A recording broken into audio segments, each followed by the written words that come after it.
નમસ્કાર મિત્રો, આપણી યુટ્યુબ ચેનલ યોજના માર્ગદર્શન પર તમારું હાર્દિક સ્વાગત છે।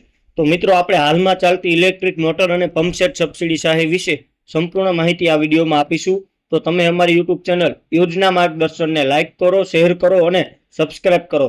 તો ખેડૂત મિત્રો માટે ઇલેક્ટ્રિક મોટર અને પંપસેટ સબસિડી યોજના વિશેની વાત કરીએ તો નમસ્કાર ખેડૂત મિત્રો, અમારી આ વેબસાઇટ પર તમારું સ્વાગત છે। આ વેબસાઇટ પરથી તમને રોજ ખેડૂતને લગતી નવી નવી યોજનાઓ માહિતી મળતી રહેશે। તો તેના માટે તમારે રોજ અમારી યુટ્યુબ ચેનલની વિઝિટ કરવી પડશે। આજે આપણે ગુજરાત સરકારની એક અત્યંત મહત્વની યોજના વિશે વાત કરવાના છીએ। આ યોજનાનું નામ છે ઇલેક્ટ્રિક મોટર અને પંપસેટ યોજના।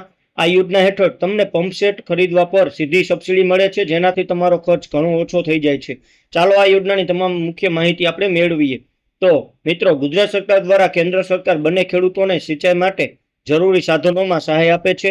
તેમાં ઇલેક્ટ્રિક મોટર અને પંપસેટ ખરીદી પર પણ સબસિડી આપવામાં આવે છે। આ યોજના ખાસ કરીને નાના મધ્યમ ખેડૂતોને સિંચાઈના ખર્ચમાં રાહત મળે તે માટે શરૂ કરવામાં આવી છે। યોજનાનું નામ જોઈએ તો ઇલેક્ટ્રિક મોટર અને પંપસેટ એટલે કે ખેડૂત માટે ઇલેક્ટ્રિક મોટર અને પંપસેટ સબસિડી યોજના। કોણ લાભ લઈ શકશે? તો ગુજરાતના સામાન્ય જાતિના ખેડૂતો।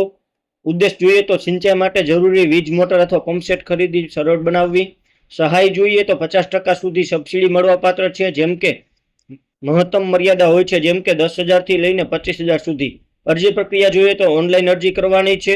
માન્ય વેબસાઇટ જોઈએ તો iKhedoot.gujarat.gov.in પર તમે હાલમાં મિત્રો આ યોજનાની અરજી કરી શકો છો અને તેની છેલ્લી તારીખ છે ફોર્મ ભરવાની 26/4/2026। તો ખેતી અને પશુપાલન એકબીજા સાથે જોડાયેલ વ્યવસાયો છે। ખેડૂતો તે ખેતી સાથે પશુપાલન કરતા હોય છે, જેથી ખેડૂતો માટે ઇલેક્ટ્રિક મોટર અને પંપસેટ સબસિડી યોજના આપવામાં આવે છે। આ યોજનાનો હેતુ નીચે મુજબ આપવામાં આવે છે, જેમાં સિંચાઈ માટે જરૂરી વીજ મોટર અથવા પંપસેટ ખરીદી સરળ બનાવવી।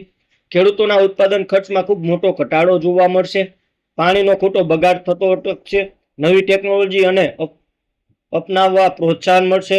ત્યારબાદ કોને લાભ મળશે? તો ખેડૂત માટે ઇલેક્ટ્રિક મોટર અને પંપસેટ સબસિડી યોજના માટે સરકાર પણ આપશે સહાય। આશરે સુંદર્ય જીવન ધરાવતા નાના કે નિયત ખેતીકાર જેમને જમીનની ખેતીમાં ઉપયોગ થાય છે।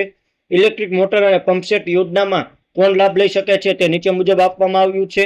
તો ગુજરાત રાજ્યના નાના અને મધ્યમ અને મોટા તમામ ખેડૂતો આ યોજનાનો લાભ લઈ શકે છે।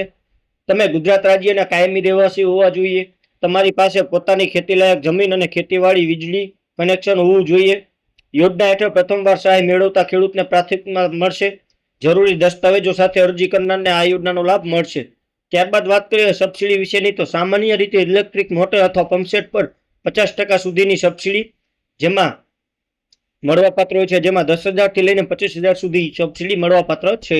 સામાજિક રીતે પછાત વર્ગના ખેડૂતોને વધારાની ટકાવારી મળતી હોય છે, જેમ કે આંકડા જિલ્લામાં વર્ષ મુજબ બદલાઈ શકે છે, જે જિલ્લા કૃષિ કચેરીમાં ચકાસો મિત્રો। ત્યારબાદ વાત કરીએ તો ઇલેક્ટ્રિક મોટર એન્ડ પંપસેટનો લાભ લેવા માટે ઓનલાઈન અરજી કરવાની હોય છે। તેના માટે અમુક જરૂરી ડોક્યુમેન્ટ હોય છે।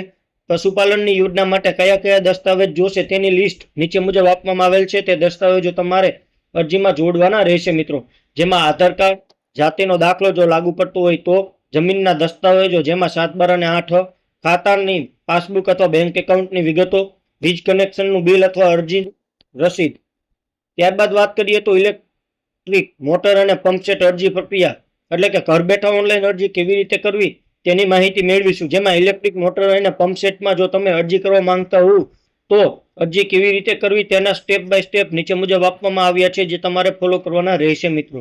તો સૌપ્રથમ ગુજરાત સરકારની કૃષિ વિભાગની અધિકૃત વેબસાઇટ iKhedoot પોર્ટલની વેબસાઇટ પર જાઓ।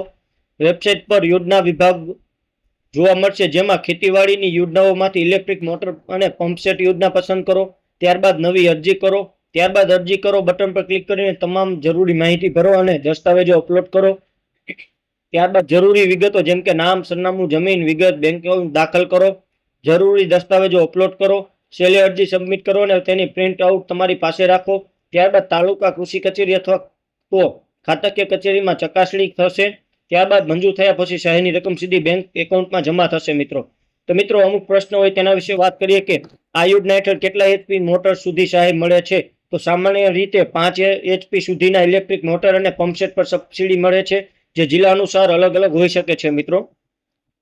અરજી ઓનલાઈન કર્યા પછી શું કરવું? તો અરજી નંબર સાચવી રાખો અને તાલુકા કૃષિ કચેરીમાં ચકાસણી કરાવવી। સહાય ક્યારે મળશે? મંજૂરી બાદ સામાન્ય રીતે 30 થી 60 દિવસમાં રકમ બેંક એકાઉન્ટમાં જમા થાય છે. જૂની મોટર પર સહાય મળે છે તો ના, માત્ર નવી ખરીદી પર સહાય મળે છે. તો મિત્રો આ યોજના ખેડૂતોને ઓછા ખર્ચે સિંચાઈ સુવિધા પૂરી પાડે છે. ઇલેક્ટ્રિક મોટર અને પંપસેટ સબસિડી, પાણી વ્યવસ્થાપન સરળ બની પાક ઉત્પાદન વધે છે. ખેડૂતોને સલાહ છે કે તેઓ સમયસર આ ખેડૂત પોર્ટલ પર અરજી કરી સહાયનો લાભ લઈ શકે છે મિત્રો.